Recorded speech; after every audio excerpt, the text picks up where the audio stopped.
प्रश्न में वो कहते हैं कि संलग्न चित्र में जब स्विच एस को बाईं ओर करते हैं तो संधारित्र C1 की प्लेटों के बीच विभवांतर V स्थापित हो जाता है। C2 तथा C3 प्रारंभ में अनावेशित है। जब स्विच S को दाईं ओर करते हैं तथा संगत संधारित्रों पर आवेशों Q1, Q2, Q3 के मान ज्ञात कीजिए। तीनों संधारित्रों पर आवेशों के मान ये पूछते हैं। पहले पर Q1 आवेश, दूसरे पर Q2 आवेश, तीसरे संधारित्र पर Q3 आवेश। तो ध्यान देंगे यहाँ पर ये पूरा संयोजन एक चित्र के द्वारा जैसा कि सामने बन रहा है, एक बैटरी से जुड़ा है जिसका धन सिरा ऊपर की ओर है, ऋण सिरा नीचे की ओर है और आगे ये स्विच ऐसे है। इसको हम बिंदु ए व बिंदु बी नाम दे सकते हैं। मान लीजिए ये बिंदु ए हो जाता है, ये बिंदु बी हो जाता है। तो बिंदु ए और बिंदु बी, क्योंकि दाईं और बाईं ओर करने के लिए स्वतंत्र ये स्विच बनाया गया है, कभी हम इसको बिंदु ए की तरफ कर सकते हैं, कभी बिंदु बी की ओर कर सकते हैं। तो उस कंडीशन में इस परिपथ पर जो सेल लग रहा है उस सेल का संबंध टूट सकता है और बन भी सकता है। टूटेगा कब? जब ये बिंदु बी की तरफ होगा स्विच, ठीक है, तब ये टूट जाएगा सेल का संबंध। और कब रहेगा? जब ये बिंदु एस बिंदु ए की तरफ रहेगा स्विच, ठीक है। तो उस कंडीशन में क्या होगा? पहली कंडीशन में तो ये कहते हैं कि स्विच एस दाईं ओर है। दाईं ओर का मतलब है कि वो बिंदु ए की तरफ है। तो लिखेंगे जब स्विच एस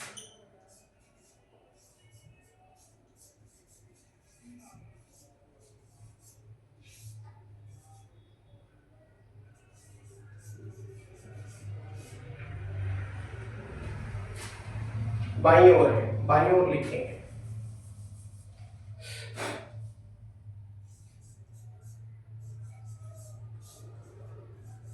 और बाईं ओर कौन सा बिंदु है? बिंदु ए है।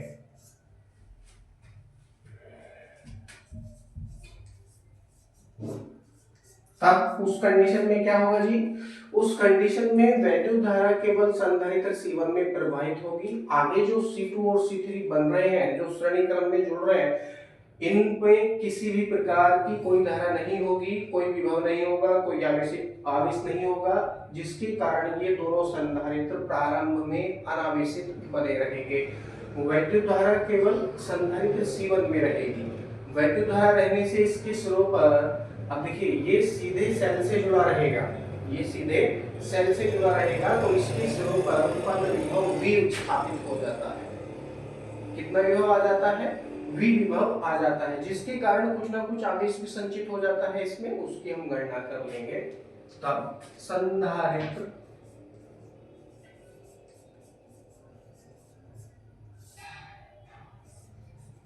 C1 के सिरों पर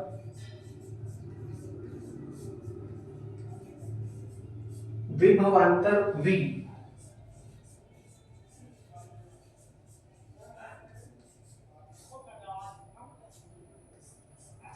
स्थापित हो जाता है।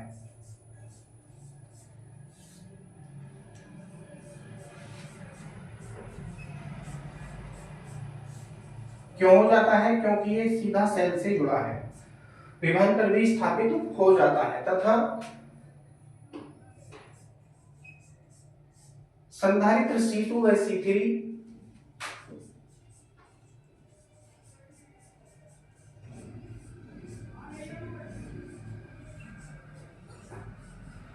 C2 व C3 अनावेशित बने रहते हैं।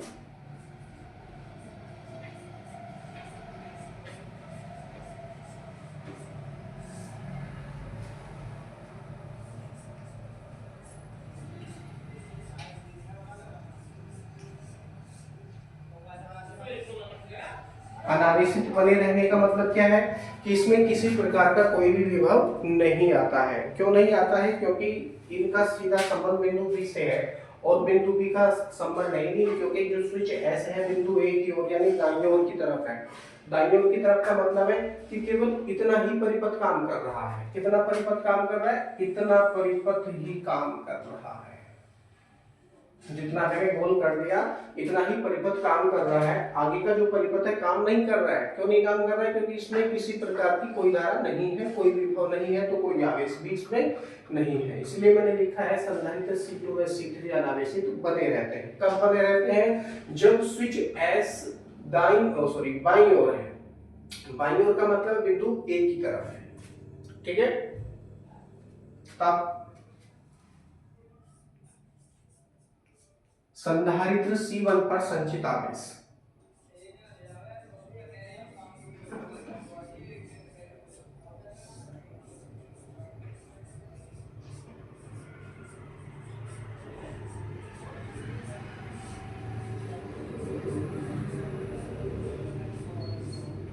संधारित्र C1 पर संचित आवेश ज्ञात करेंगे। सूत्र है Q equal to CV। Q equal to CV। प्रारंभ में जो आवेश है वो केवल Q इक्वल टू CV दिखाएंगे हम, capital Q small q equal to CV, लेकिन धारिता है यहाँ पर C1 तो हो जाएगा C1V, और वोल्टेज है V यहाँ पर। क्यों वोल्टेज है V?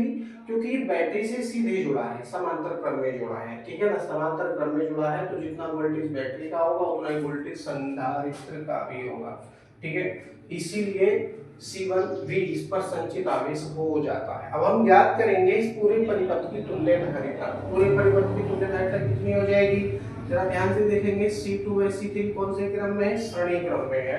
तो लिखेंगे चौकी का चिन्ह लगाकर संधारित्र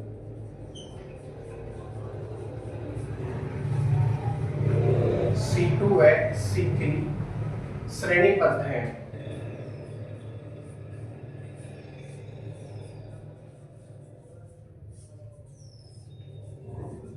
अतः धारिता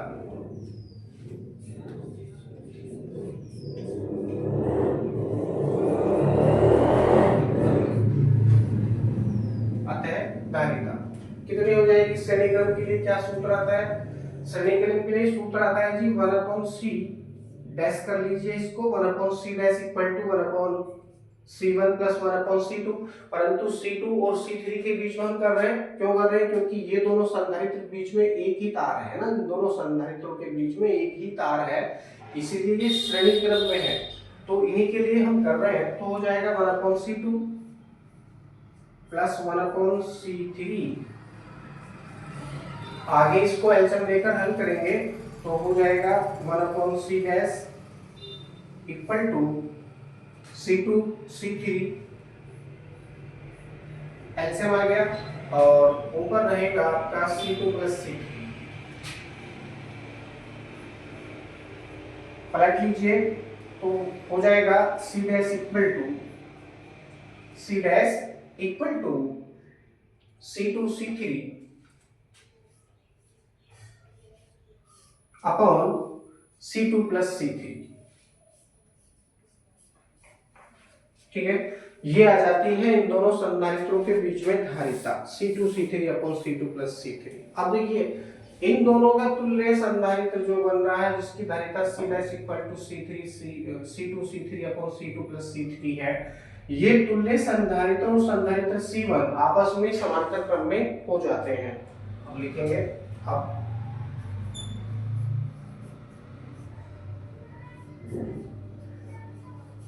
तुल्य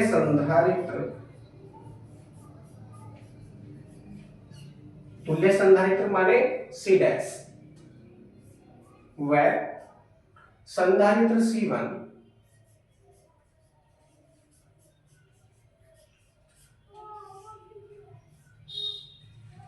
संधारित्र C1 कौन से क्रम में आ जाते हैं? ये समांतर क्रम में आ जाते हैं।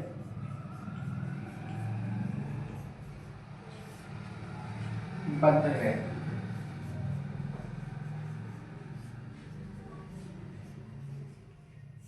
अतः तुल्य धारिता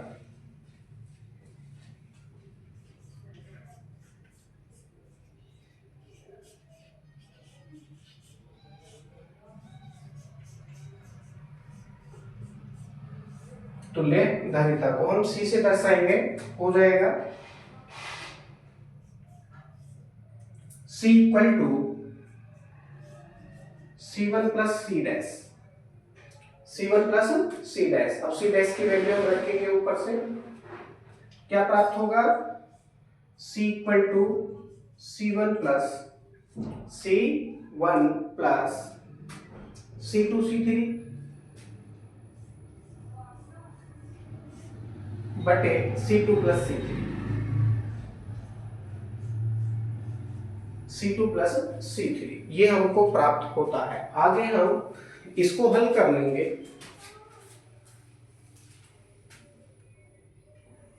ओके, कैमरा भी सही है, no problem.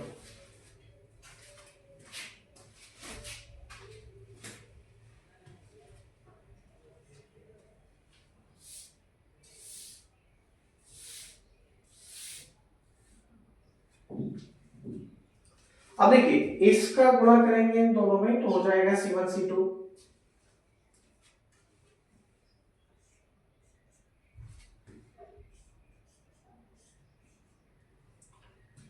C1 C2 plus C1 C3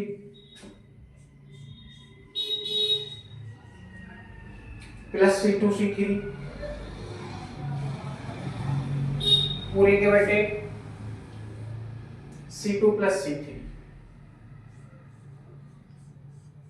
ये आ जाती है पूरे परिपथ की तुल्यधारिता। पूरे परिपथ की तुल्यधारिता ये हमको प्राप्त हो जाती है, यानी C1 C2 plus C2 C3 plus C3 C1 upon C2 plus C3 तुल्यधारिता हमको ये प्राप्त हो जाती है।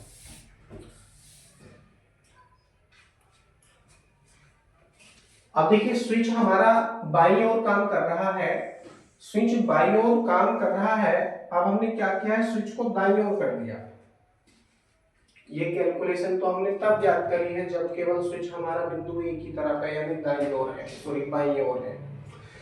अब देखते हैं, जब स्विच एस दाईं ओर हो जाता है, इसको हटा के दाईं ओर कर देंगे तो कैसी आकृति बनेगी, आकृति ऐसी बनेगी। इसमें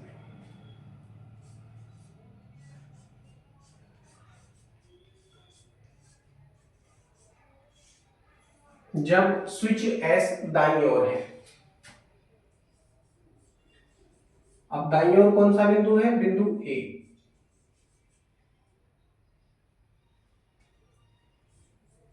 बिंदु बी है, दाईं ओर है। दाईं ओर का मतलब क्या हो गया कि सेल से इस संधारित्र का जो कनेक्शन था कट गया है।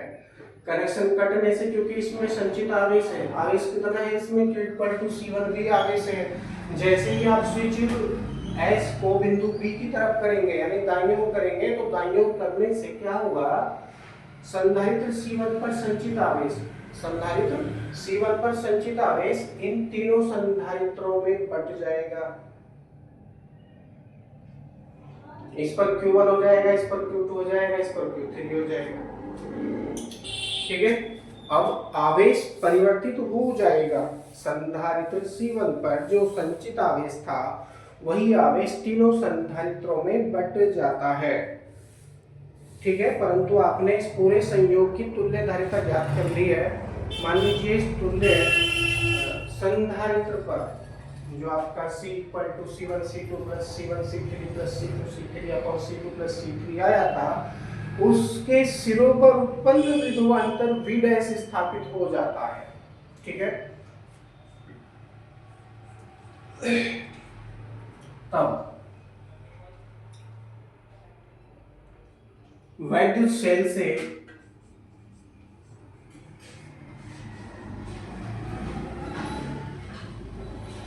संधारित्र C1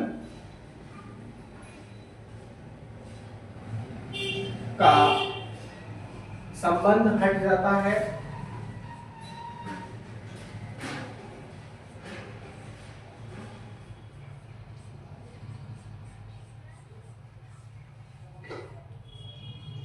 तथा इस पर संचित आवेश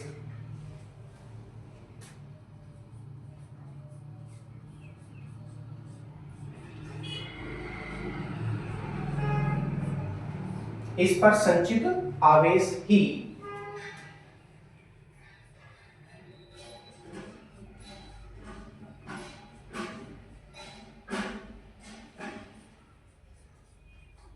तीनों संधारित्रों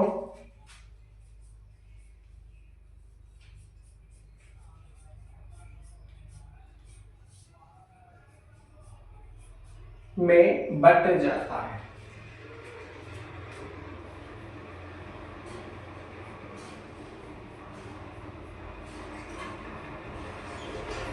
माना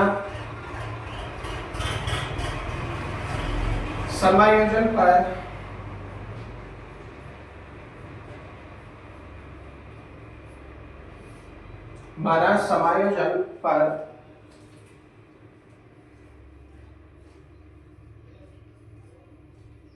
उत्पन्न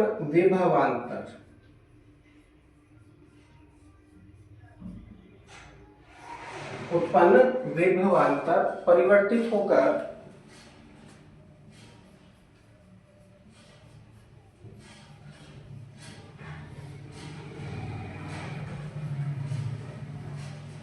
V डैश हो जाता है।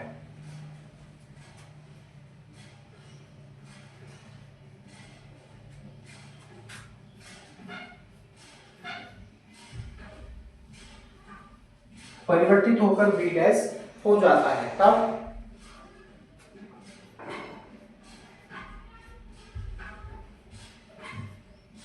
आवेश संरक्षण नियम से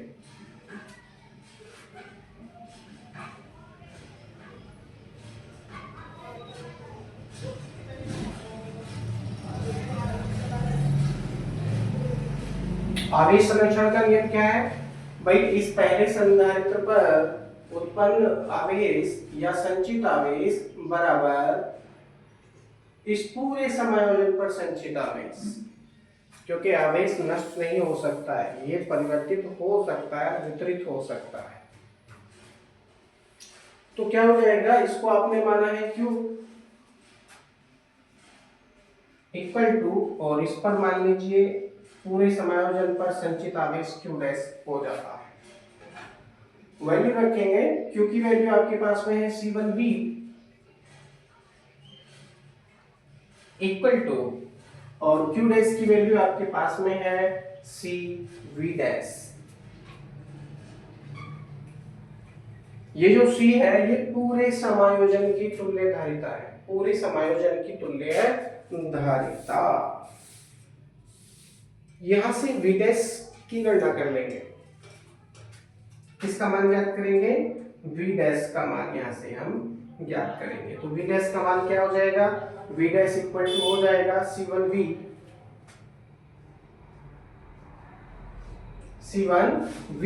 अपॉन C।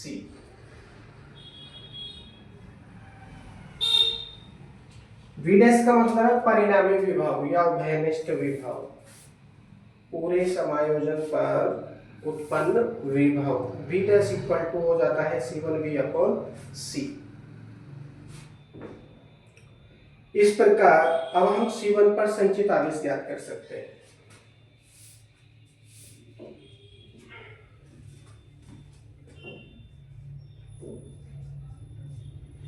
संधारित्र C1 पर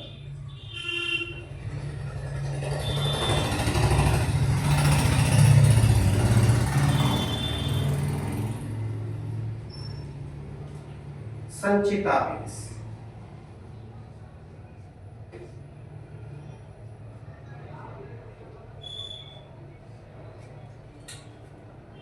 संधारित्र C1 पर संचित आवेश क्या सूत्र है, Q इक्वल टू CV, लेकिन पहले के लिए ज्ञात कर रहे हैं तो Q1 इक्वल टू हो जाएगा C1V डैश, C1V डैश, क्योंकि अब इसके सिरों पर वोल्टेज V नहीं रहेगा।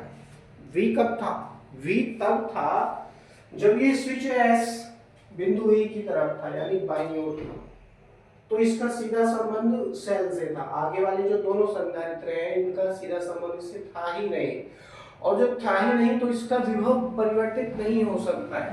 करंट की सप्लाई लगातार चल रही है, वोल्टेज स्थिर है, संधारित्र C1 के सिरों पर विभवांतर स्थिर है। तब तक स्थिर है जब तक ये सेल से सीधे जुड़ा है, ठीक है, सेल से सीधे जुड़ा है। लेकिन आपने क्या किया, इस स्विच एस को बिंदु बी की ओर यानी दाईं ओर कर दिया है ना। दाईं ओर करने से सेल से इसका सीधा संबंध कट गया। जब सेल से इसका सीधा संबंध कटा था तब इसमें Q इक्वल टू C1V आवेश संचित था। कितना आवेश था? C1V आवेश संचित था। अब आवेश है इसके अंतर्गत। जैसे ही ये तार बिंदु B से लगेगा तो शेष दो संधारित्र C2 व C3 जुड़ रहे हैं, इसका सीधा संबंध C1 से हो जाता है, जिसके कारण यह संचित आवेश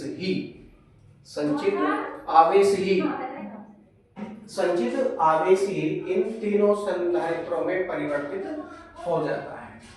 ठीक है। अब जब संचित आवेश वितरित होगा तो उसके सिरों पर विभवांतर भी परिवर्तित होगा। मान लीजिए पूरे समायोजन पर विभवांतर परिवर्तित होकर विदैश हो जाता है। ये थ्योरी में हमने लिख भी दिया है ताकि आप अच्छे से इसको समझ पाए और कोई कंफ्यूजन आपको ना हो। ठीक है।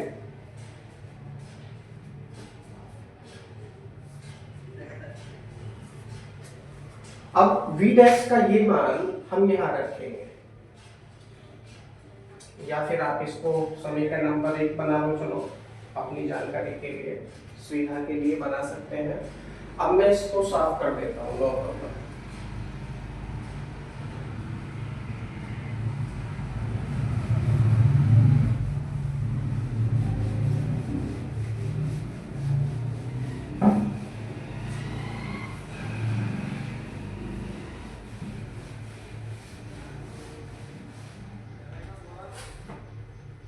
तो क्या हो जाएगा?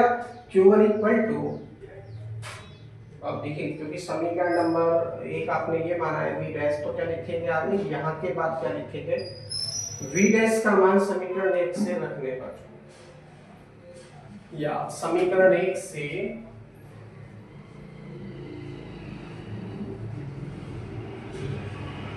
V डैश का मान रखने पर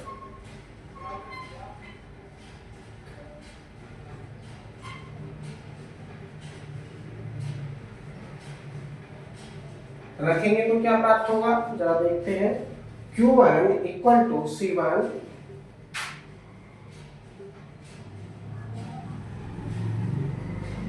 Q1 इक्वल टू C1। अब देखिए V डैश आ गया और V डैश का ये वाला मान हम रखेंगे C1V अपॉन C।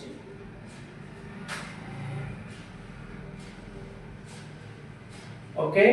अब देखिए C1 से C1 का क्या हो रहा है? मल्टीप्लाई हो रहा है, तो क्या हो जाएगा? C1 का स्क्वायर हो जाएगा यहाँ।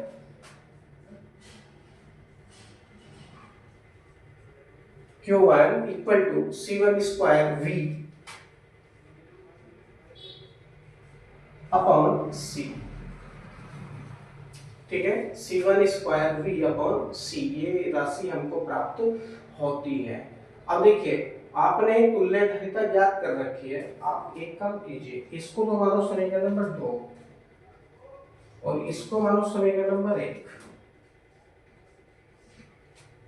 अब यहाँ लिखेंगे समीकरण नंबर 2 से। अब ज्ञात करेंगे क्योंकि C का मान हमको यहाँ पर रखना है, इस पर संचित आवेश आपको ज्ञात करना है ना। Q1 पर संचित आवेश कितना हो जाएगा? तो C का मान समीकरण 1 से रखने पर, तो लिखेंगे समीकरण 1 से C का मान रखने पर, C का मान रखने पर यदि आप C का मान रखेंगे तो क्या प्राप्त होगा? चलो देखते हैं। Q1 इक्वल टू देखिए C1 square V upon C, और C का ये वाला रखेंगे तो क्या होगा? C1 C2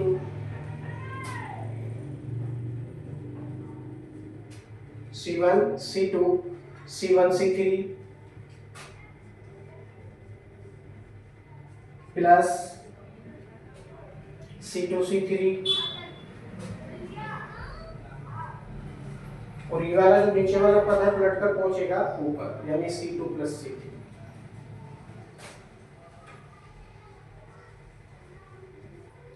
कुछ इस तरह से ये राशि हो जाती है।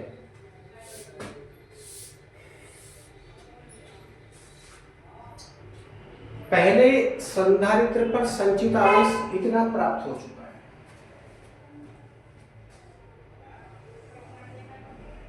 जो यहाँ पर संधारित्र C1 है, इस पर बाद में संचित आवेश कितना हो जाएगा, Q1 equal to C1 square V bracket में C2 C3 upon C1 C2 plus C1 C3 plus C2 C3। ये क्या है, C1 C3 है, C3। ठीक है, इतना आवेश संचित होता है पहले संधारित्र C1 पर। अब एक और लाइन लिखेंगे, क्योंकि आपने C2 और C3 को ये कैसे संयोग में थे, श्रेणी संयोग में थे, यानी ये श्रेणी क्रम में थे, तो लिखेंगे चौगे चिन्ह लगाकर C2 व C3।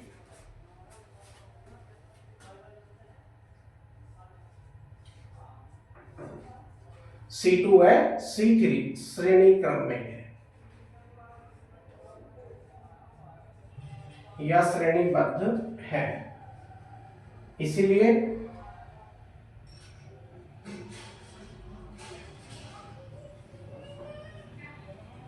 इन पर संचित आवेश बराबर होंगे, इन पर समान आवेश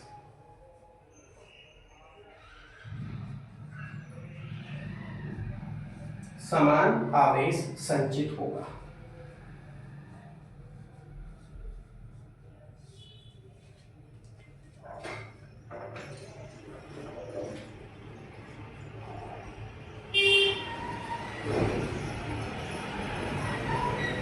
अतः समान आवेश संचित होगा। अतः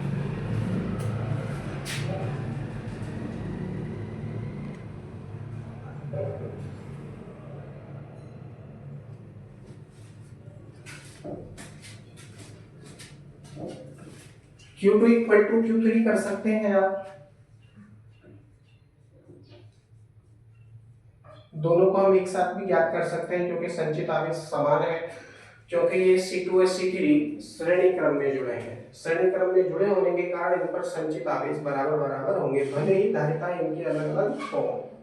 ठीक है, अब एक चीज ध्यान देंगे जरा, संधारित्र C1 पर संचित आवेश प्रारंभ में C1V था, C1V था, जिसमें से बाद में आपने क्या किया था, स्विच S को बिंदु B की ओर यानी दाईं ओर कर दिया था, जिसके कारण विभव परिवर्तित होकर V डैश हो गया था और संचित आवेश परिवर्तित होकर पहले संधारित्र पर C1 स्क्वायर V ब्रैकेट में C2 plus C3 upon C1 C2 plus C1 C3 plus C2 C3 हो गया था। यदि हम पहले वाले आवेश से यानी C1V, पहले संधारित्र पर कितना आवेश संचित था, C1V आवेश संचित था, उस आवेश में से यदि हम इस आवेश को निकाल दें, माइनस कर दें, तो Q2 व Q3 की वैल्यू हमारे पास आ जाएगी। आई होप आप मेरी बात को समझ रहे होंगे, यानी Q माइनस Q1।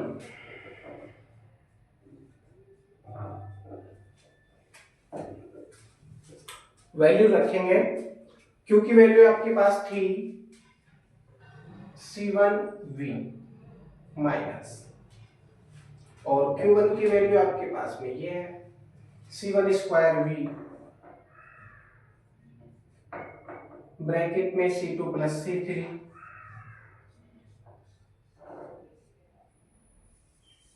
पूरे के बटे C1 C2 plus C1 C3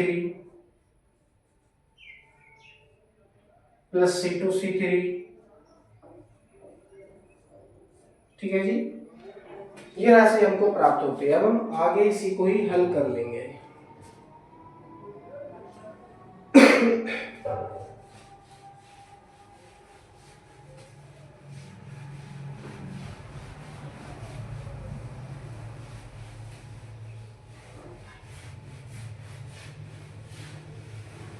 इसी को ही हल करेंगे तो क्या क्या होगा देखते हैं जरा। इसका मल्टीप्लाई इस पूरे से करेंगे माइनस ये, यानी माइनस ये करेंगे तो पूरा ब्रैकेट भी खुलना चाहिए, तो ब्रैकेट भी हम खोल लेंगे। ठीक है, तो पहले गुणा कर लेते हैं, क्या क्या प्राप्त होगा।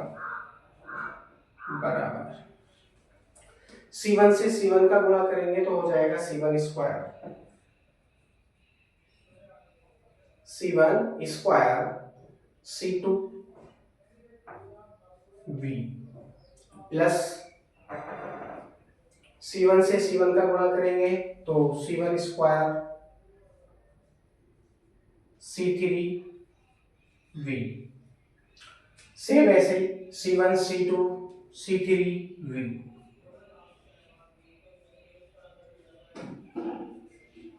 C1 C2 C3 V minus. अब ये ब्रैकेट ओपन करने के लिए C1 स्क्वायर V का गुणा अंदर कर देंगे और साथ के साथ माइनस का भी गुणा हम करेंगे और प्राप्त होगा हमको C1 square C2 V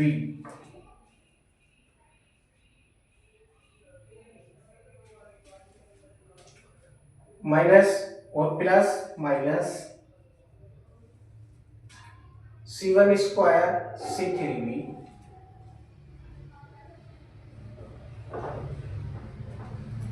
C1 square C3V पूरे के बटे ये वाला C1 C2 plus C1 C3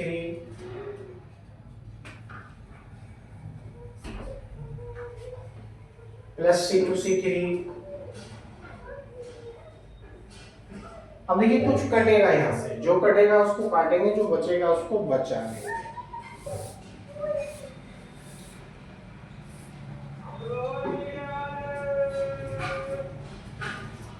देखो C1 square C2V, C1 square C2V यहाँ प्लस का है वहां माइनस का है तो काट सकते हैं। ऐसे यहाँ पर C1 square C3V, C1 square C3V plus minus के है तो काट सकते हैं। और फिर बचेगा हमारे पास C1 C2 C3V, क्या बचा है हमारे पास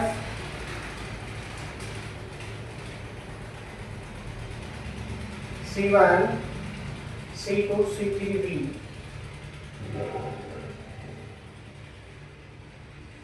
पूरे के बटे C1 C2 plus C1 C3 plus C2 C3। ये किस चीज की वैल्यू आपको प्राप्त हुई है? दोनों संधारित्रों पर संचित आवेश यानी Q2 और Q3 दोनों की वैल्यू आपको प्राप्त हुई। तो Q2 इक्वल टू Q3 करके आप इसको दर्शा सकते हैं। तीनों संधारित्रों पर अंतिम आवेश आपने ज्ञात कर लिया, ठीक है। और यहाँ पर आने के पश्चात ये प्रश्न आपका पूरी तरह कंप्लीट हो जाता है।